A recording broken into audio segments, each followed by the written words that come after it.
severu, kde sníh zakrývá morce, vlci v noci víjí. Žil mladý barbar Alasird jménem, srdce jak plamen, co nikdy neschladí.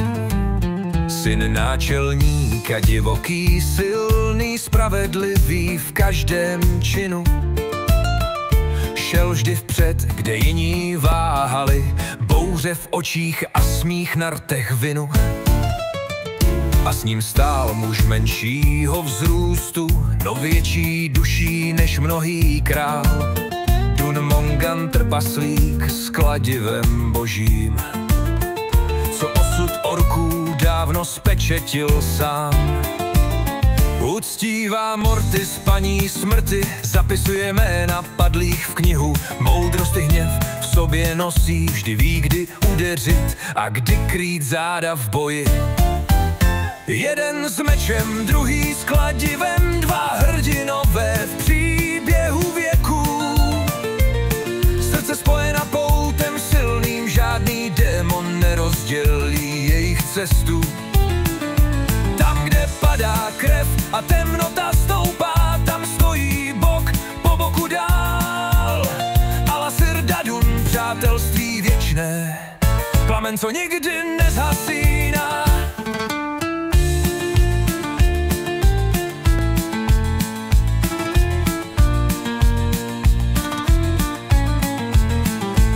Orkové kdysi zotročili trpaslíky, těžili, vraždili bez slitování. Dun ještě mladý přežil peklo, pak vrátil úder. V jejich krvi vikou úpal kladivo. Od té doby nese sílu pomsty, ale i víru, že spravedlnost žije. Barbar si ho přijali mezi své, jediné cizí jméno, co ve vlčím klanu zní hrdí. Alasir, ten, co vpadne dřív, než dopadne první stín. A Dun, co sleduje, počítá kroky, než udeří jako hrom z nebes výšin. Jedno tělo, dvě duše spojené krví, činy a smíchem v táboře.